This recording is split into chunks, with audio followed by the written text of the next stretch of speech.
Richard, welcome to the show. Wow, good to be here. Thank you for inviting me. Oh man, I had to invite you. It's a pleasure to see you. It's been probably a good year or more since our paths had crossed. We had a busy time there for a little while. We did, and just like out of the bat, let me just thank you for all the amazing work that you have done over the years, and I really, really appreciate your guidance and direction, and a few of the productions I had the honor to work with you on. But with that said, you're an amazing director, and you wear many hats other than directing. A lot of things regarding production on the technical side, so you've got the left brain and the right brain working together, like kind of like a drummer, got to have all those limbs firing up, right? Yeah, that's right. That's good.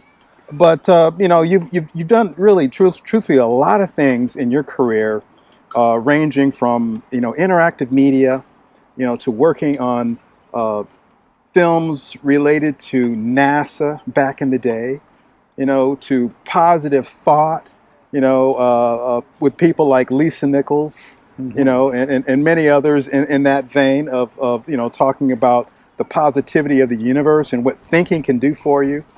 So the list goes on and on of things that you've done. But what a lot of people probably don't know is how it all started for you. So tell us, Richard, please, how did you get your start in the film and the media world? Where were you when this all transpired, and what got into your head? When I finally looked back on what influenced me to be a director and get to do film and entertainment, I realized I grew up in an amusement park with my parents back in Kansas City, the largest park in the Midwest called Fairyland Park. And the whole family, we all worked together. It was just part of the culture.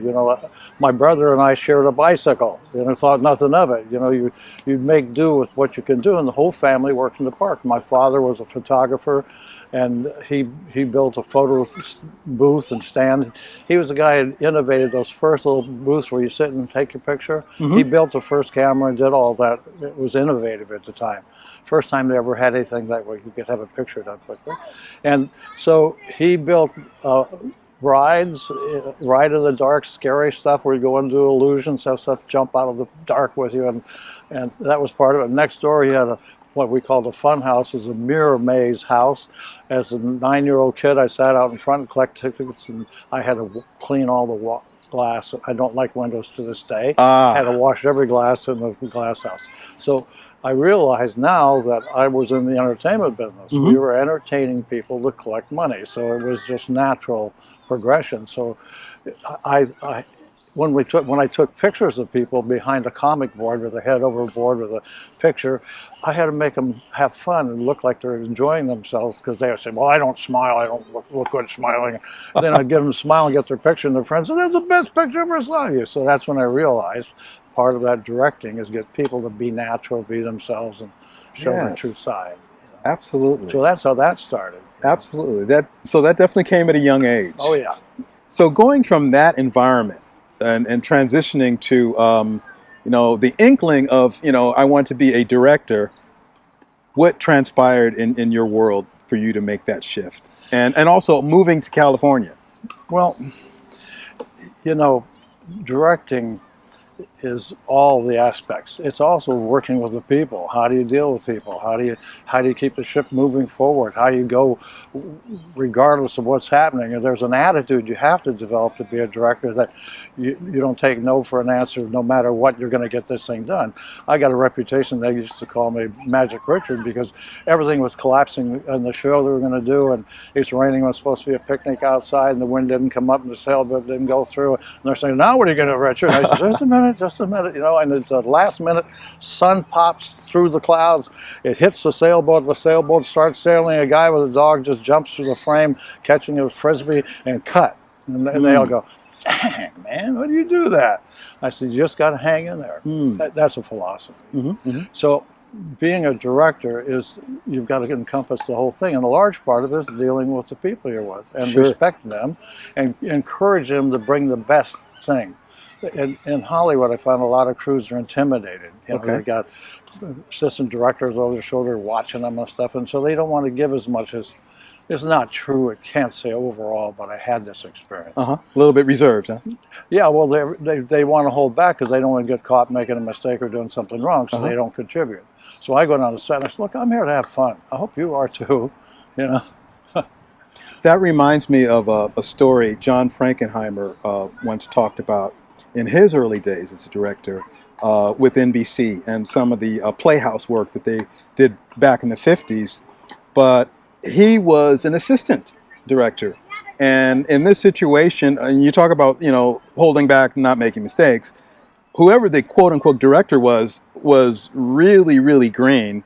And Frankenheimer thought that, hey, you know what, I could probably do a better job than you. And out of nowhere, the guy just heaves out of nervousness. I don't know if it's his first production or what.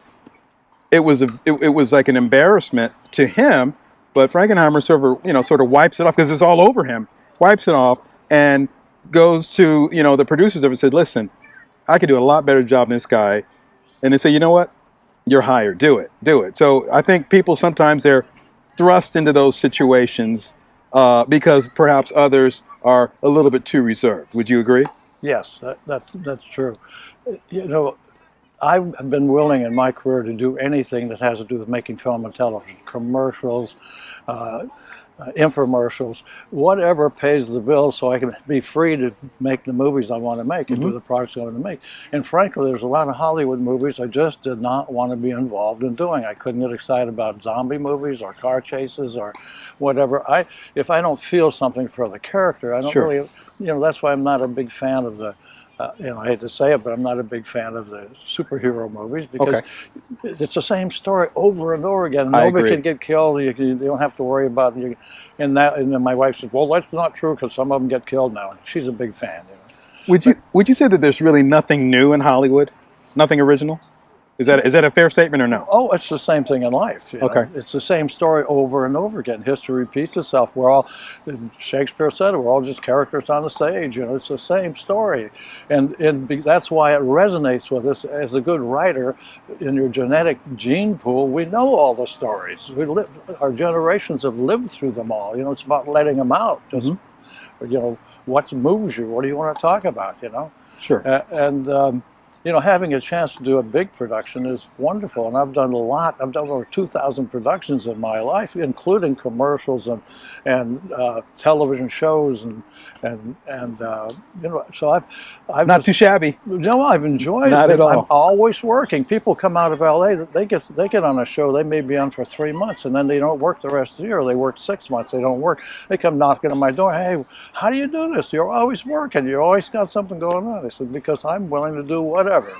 Because and it's not a sellout. That's just I enjoy it because everyone's a creative challenge. No matter what if you're selling something, you've got to create a story where people feel it, they care about it, because it's an emotional medium. And when you do it with a head medium, it's bad. But as long as it's an emotional medium and you understand that, and you create an emotional feeling. Sure. Because of that, in business, I started innovating using video to raise capital for corporations, for companies. And in a short, like 8 years, I helped raise over $150 million using video to tell a story. And at first they said, no, we don't ever use video for our pitch for money. I said, well, you're making a mistake. That is amazing. You have to have an emotional sale first. Every car salesman, smell the leather, take it out for a little drive, turn on the stereo, you're going to love it. What do you think puts you into that direction? In other words, you did one of the most, I would say, prolific for its time period films with Captain Milkshake. And for many years, that was sort of a lost treasure. Yes. So in between that coming out and you sort of segueing into these other, you know, media ventures, you know, what put you in that direction as opposed to going on to different films similar to Captain Milkshake? Well, it was a breakthrough movie in the sense that there weren't any other independent filmmakers when I started that. There were very few, because it just wasn't happening yet, and the studios didn't want young people. They had it locked down and tied down. In fact, when Easy Rider came out, came out at the time I was shooting Captain, Hollywood studios would put up posters. We've got young giants working for us, and they had them up for 6 months and they pulled them down. And that's it, because they're back to doing the same thing they'd done in the 40s and 50s, because that's what they knew. And I didn't want to be in that business. I didn't want to make that kind of film, even though it would be making a film. But if I couldn't do something that really turned me on, something I really wanted to do, I didn't want to do it. Okay. And I tried to, trying to raise money for a feature film is a challenge. And all I got was guys who want to make sex movies. On that subject, you're onto something there, because that is the dilemma for a lot of people that would like to, have success in the film industry is film capital. How do you go about raising money for a film? I mean, how do you find the backers for it? Well, a lot of my life has to do with my philosophy that I have developed over the years. And the truth is, it's already there, the money's there, ready to go. Okay. All you're doing is waiting for the right people to show up to be able to give you the money. Okay. And you got to have that attitude, because when you go in with a bunch of sharks, when there are a lot of them in that business, they got to know that you're going to do it anyway, whether they're on board or not.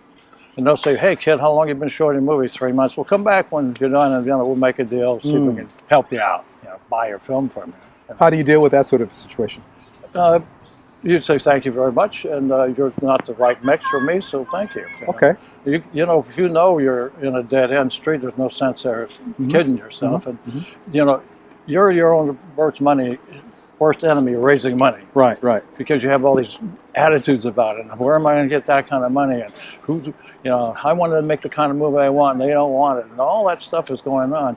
You have to just keep moving forward. You're going to make the movie. You haven't found the right people. Haven't found you yet. When you start having that attitude that everything's out there for you, and you're the one who's in the way of it. Sure.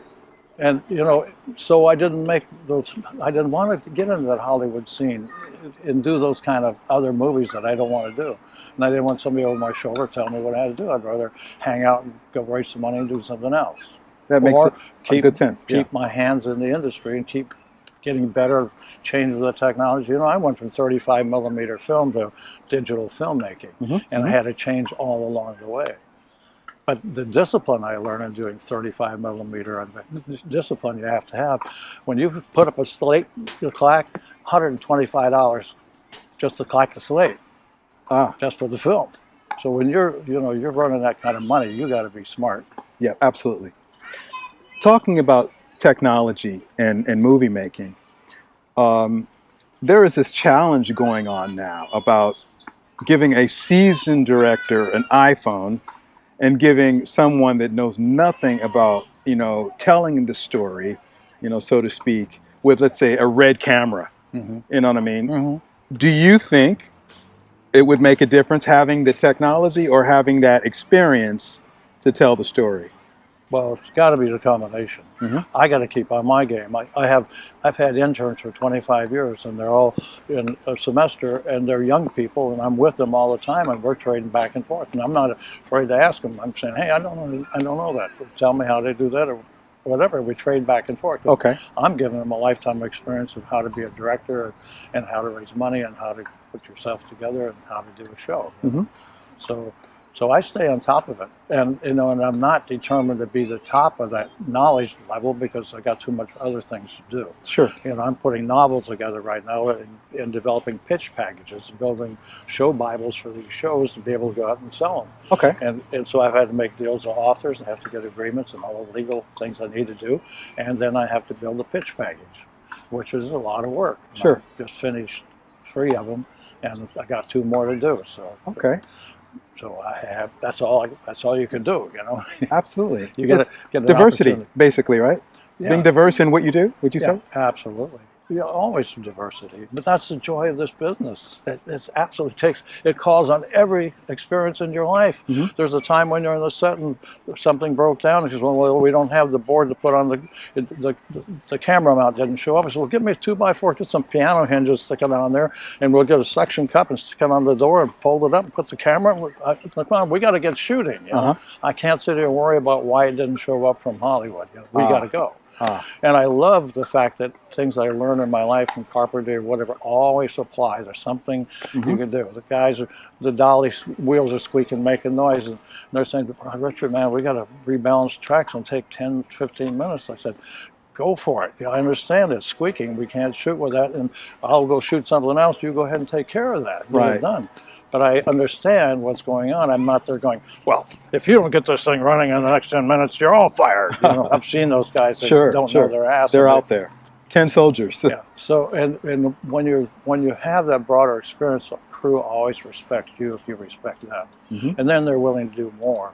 They can't wait to do more because, wow, he's going to let us change the light and make this setup like this. Wow, that's cool. We go, yeah. Or there's a boom shadow, and it's okay, we'll get it out. Take about 20 minutes, we'll have it out. I said, no. Let's just push into a medium shot. Yeah, but Richard, I said, it's okay, but we got to keep moving. I'll just go to a medium shot. Now, forget the wide shot. We'll go to a medium shot. So that kind of experience, having done so many productions, I'm able to change on a dime. I know how to compensate. On the subject of experience, and I'd say maybe a different type of experience. One thing that you and I share, in particular, is being able to, I guess, reinvent yourself. And something happened to me, back in the day, many years ago, I'd say probably the early 90s. Had a bad management deal that was going on with Capitol Records. I learned from that, and I basically said, I'm going to educate myself, and I did. I got 3 degrees, all in business, not in film, not in music, but all in business, to prevent that sort of thing from happening, and to teach and help and educate others to not allow it to happen. Or how to deal with it when it does happen. Absolutely. But you did something different. You simply, as you said earlier, you did other things where you had more control. Right. But according to an article in the La Jolla Light, you talk about your experience in Captain Milkshake and everything that you went through, and the kind of a bad deal, would you say? Oh yeah. Okay, but obviously you learned from that. But in going through that process, what would you tell others that wanted to do something similar and they needed the capital, but they also have to balance out that with getting into this contractual agreement? I mean, what advice would you offer? Well, there's a book by a guy named McKay. It's called How to Swim with the Sharks Without Getting Eaten. It's a good book to get. It kind of addresses all these issues. Again, you're your own worst enemy. You're so eager to make this film. You'll do anything to get the film out there. And they know that. That's not a business position, strong position to come from. So you have to be willing to say, well, no, thank you. Look, I need 5 minutes to present my idea, and if you don't like it, it's okay. I'll leave my card. You want to call me later, call me. But right now, I've got to go. I've got to find that other place where it fits. Okay. You cannot change those guys. They're not going to change. They're going to do, like the guy said to me after he screwed me out of my film, I said, Harvey, why did you do this? I made a film. I was a Boy Scout. I did a great film. It's getting good reviews. It looks like we're going to make a lot of money. He looked me right in the face. He said, because I knew you'd be easy to screw. He didn't say screw, but what he said right in my face like that. I'm a young filmmaker. Just how old would you have been at that time? How old? I was 30. Okay. 31. Okay. But just to hear that and face the fact that there are people in the world who come from that point of view. He said, you're not a good businessman because you don't know how to protect yourself. My job is to take everything I can from you, and your job is to keep me from doing it. If you and your lawyers are not smart enough to do that, that's your problem. Predator. Complete predator. That's your problem. And that's reality. That is reality, that unfortunately some people do think with that sort of a predator sort of instinct, and not really for paving the way for the next generation and putting out something that's great and treating people fairly. I wish it was more the direction of doing something for society, but it has not been. But on that, you've done some sort of philanthropic work over the years. Tell us a little bit about that. Well, the joy is to support people who are trying to make a difference in the world, whether it's alternative medicine. I worked with people who are using electrocurrent to heal spinal cords for people who are paraplegics. are quadriplegics. And it's nobody can believe that. Nobody wants to support them because that's bull. Nobody can do that. And so to make documentaries of the actual process and see something happen is the only thing you can do. Then I got to say, well, he's a liar, or that's an actor, or that's not really true. But I did a lot of those things with alternative medical technologies. It's really fascinated me, and I think need to be supported. You know, when they don't make it through FDA or all the stuff at Big Pharma, whatever it is, you know, that doesn't always have the chance to get out there. And so, you know, if I can lend my talent and skill to create a powerful message that people understand, I love doing that. I've done that for psychological things. I've done it for medical devices, medical ideas that most people. So I've got a real full head of knowledge about a lot of things, and that's what I love about my business. Even doing commercials or corporate work or whatever, you learn. You know, I worked in the space program, man. I learned everything about rockets and missiles and ironically, making a missile that will deliver a nuclear bomb to Moscow, and I'm in Moscow in 1987 in the middle of the square with all these lovely people, and they all think we're wonderful people, and I'm looking at them going, wow, I can feel that target on my back. You know, I was in the blockhouse when they programmed it for Moscow. Yeah, and you're talking regarding the Glasnost period of the mid-'80s, 87. 87, when it was just starting to open up, but it was still Cold War between us. We're not supposed to really share anything with the Russians because we're in this Cold War. But there were a lot of artists and scientists who wanted to talk to the Russian people because they had a lot of great ideas. And so some guy up in San Francisco had enough money, he made an underground communication channel where we could all talk back and forth. And share ideas. And then I was a part of a group called the Citizen Diplomatic Group. A woman who put this together and flew like 20 of us over to Moscow, and we were given diplomatic immunity, could go in any city, go anywhere. CNN was there, they couldn't even go into Moscow. I called them up and said, hey, would you guys like to go into getting them out? Well, we can't, we're restricted. I said, well, I got permission to bring you in if you want to come. And they said, essentially the purpose of all of that, you know, and this is under Reagan, right? Was the purpose of that was really just to bring peace. Would you say to bring peace? Oh, absolutely. We went over there. We made deals, and we did art projects. We put some plays on. We did things where we could express ourselves together. We had a thing called the Face of the Enemy, where we came in there to show them all the propaganda we made that made the Russians look bad, and they showed us their propaganda that made us look bad. And we're all sitting in this tense room watching Rocky fighting the Russian boxer, and they're showing us their stuff. Movie, and you're sitting there, and the guy comes on and says, well, colleagues from America like to say things about films and representation of Russians. He said, next time you make a movie, you need Russian soldiers. You hire me, I'll get you authentic costumes, I'll get you good actors. And we all laugh because we're in the business together. I think overall the intentions of that were good, but with the turmoil of the world today, specifically in Russia, in Ukraine, could we benefit from that period in trying to bring together people?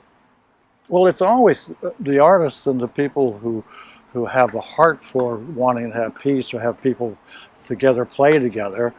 You always have to have that energy there, or it'll go off the rails and we'll all be in concentration camps. You know, it's just you have a responsibility to maintain your freedom. You know, and it's not a given. You know, freedom is paid for. You've got to stand up for what you want and what you believe. And you can be smart, because film and television is a way to communicate. It's an emotional medium. If you create an emotional impact with somebody, they can change their mind. They can see things differently. I love Sunday Morning. I don't know if you ever watch it on CBS Sunday Morning. Oh yeah, occasionally. Fantastic show. Oh, absolutely. And they had a guy on this morning, a black guy who got put in prison when he was young, spent 9 years in prison. Now he came out and he couldn't get hired, couldn't do anything because he's a felon, and he's just topping the charts and everything. You know, he's a writer and he's a poet. He's built libraries to take to prison so the prisoners could read books like he did that changed his life. It's a wonderful story, you know. Yeah, I mean that is a relatively common theme, and I think unfortunately we're in a society where people make mistakes, and you know, you lock them up, you throw away the key, and in many cases we're finding out they may not have been guilty in a lot of cases. You know what I mean? But when they're in that situation, you really don't know someone's full potential. But that's a great story, though. Well, last year I did a project I volunteered for with Palomar College, Mm-hmm. and there's an incredible program where they're inviting guys who get released from prison to come during the summer and take a course on how to use an iPhone, because they don't know any of this stuff, Mm-hmm. how to study and how to read and how to do whatever they need to know during the summer. And if they go through that program, they put them right on the campus in September at Palomar, and they start going to college. Oh my God. For them to have this opportunity, because they're all suffering from the fact they can't get a job, they can hardly rent an apartment because they're ex-cons, and all of a sudden they're going to school and they're going to go to college and they're going to get an MA degree from Palomar. Why? I said, I want to film this. I want to do this for you. I want to get you a video, because they're raising private capital and they didn't have a presentation piece. So I made a good presentation piece that was emotionally evoking, interviewed the guys and how they couldn't believe this opportunity, and now they're going to becoming a professor, a lot of stuff. And that's the kind of thing I like to give my talent to. Okay. And it's not a feature film. Sure. But by golly, it has an impact. You have to make it emotionally appealing. You got to tell the story in the way people get it. And they went out and raised a lot of money with it.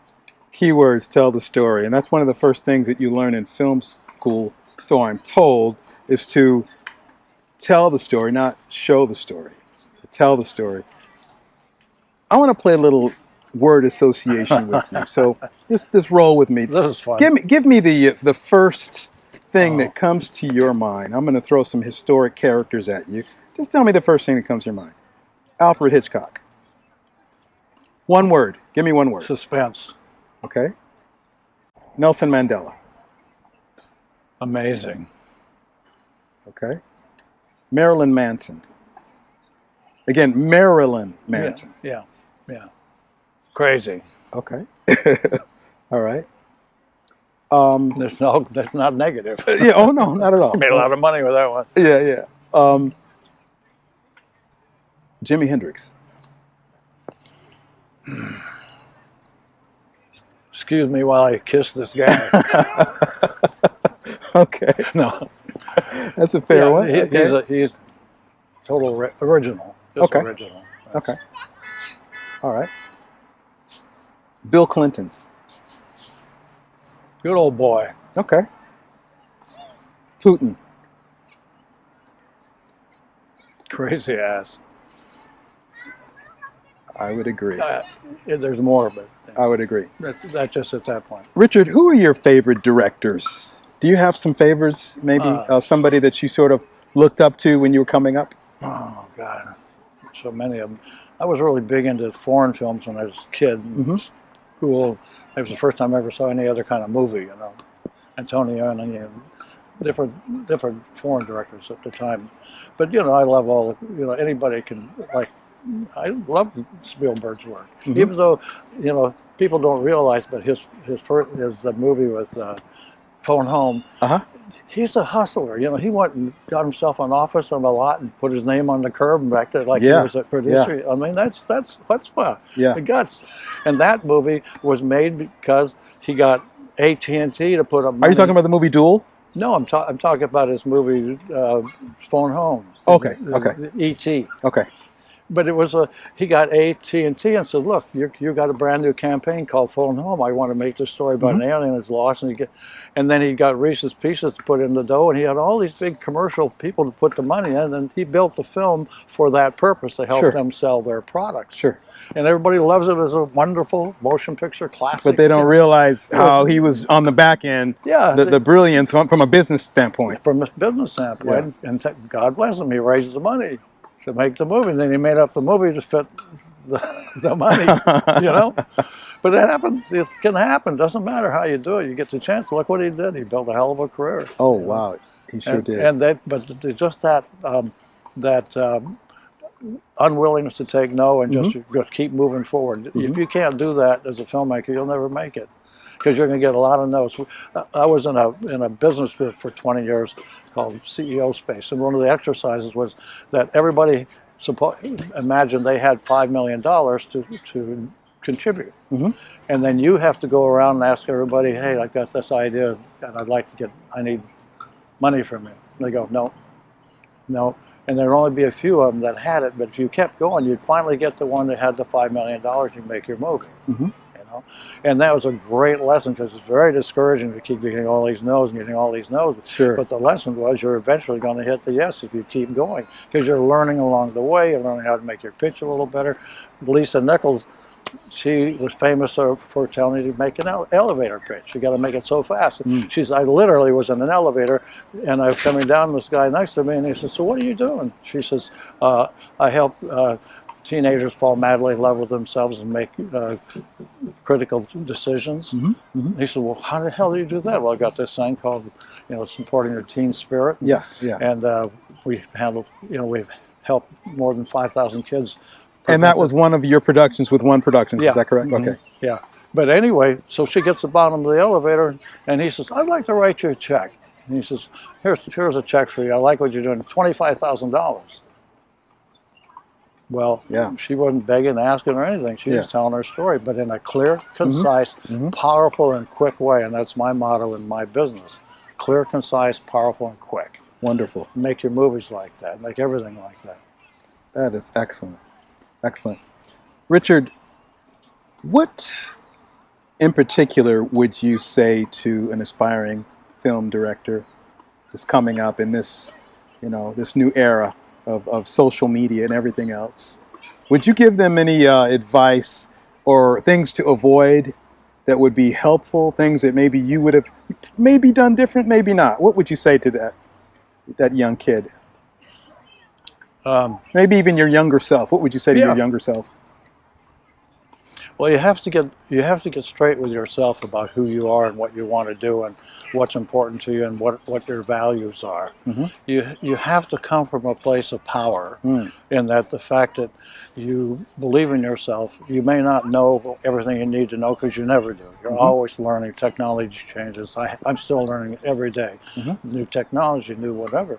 But I think there's a spiritual component of all this that has to do with trusting, having faith in your desire to do something, whether other people support it or don't. You have to really dig deep and understand that you don't know. I call it On the Road to Find Out, because that's what life is for me, and that's the book title I want to do, is On the Road to Find Out, because you're always finding out. If you're not finding out, then you're dying. You're dead. And you will learn, understand that every negative thing that happens to you, you're going to learn from that. That's that guy. I end up, in my spiritual beliefs, had to bless that guy and screw me out of my movie, because I'm going to go into a rough business with rough people, and I better be ready for that. And he gave me a hard lesson. Gave me a real hard lesson. It didn't mean I had to be hard. It meant that this is the kind of people you may be dealing with, and you better know. Don't be a Boy Scout like I was. Hey, I made the movie for an impossible amount of money. I've shot it in 35mm Technoscope widescreen. I did everything to make it the best movie I could, and I had $150,000 to do it. And when you see that movie, it doesn't look like $150,000. Everybody thinks it must have $1 million. Had a low budget. Yeah, Hollywood low budget was $6 million at that time. I did have the honor to see the movie a few years ago at a screening. I believe it was in Carlsbad somewhere. A screening. Was that at the guy's house in McKay's? It was a private home that was screening it, and that was great. Well, that is excellent advice, Richard. I don't know if that's too abstract or not, but no. That I think everyone can benefit from that, from your viewpoint of how to steer, how to navigate, because there's a lot of sharks out there, so that's very good advice. And to believe in yourself. I believe you said that. Yeah, and I think without that being too abstract, basically it is that you create your reality no matter what. You're creating it. How do you want to create it? Have the courage to create it the way you want it. What you think is what you get. Stand as a guard on the door of your mouth, because when you're talking crap, you're going to get crap. Don't get negative. Don't get into any of that stuff. Don't talk about how bad it is out there, how awful these guys are. That's what you're creating. Sure. And you can be right and say, see, I got really screwed. I knew it. Well, hey, That's not the deal. The deal is you're creating it just the way it is. So you got to own both sides of it. If you created crap, you got crap. If you created good, you created good. So why don't you just put your focus on the good and stay with that? And that's the real courage. And that's what makes you a great filmmaker, because you want to put that truth on the screen and people will feel it. You know, All right. You got to come from that place. So yes, I think if anything else, you got to get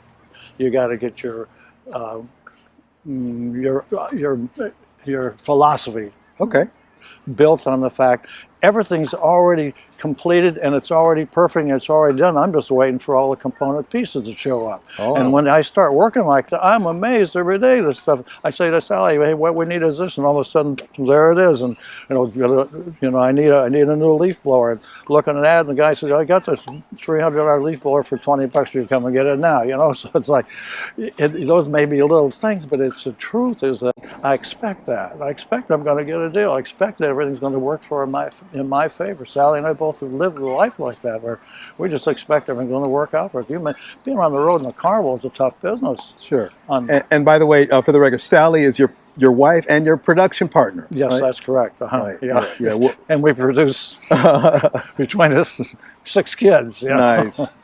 Richard, thank you so much for coming today.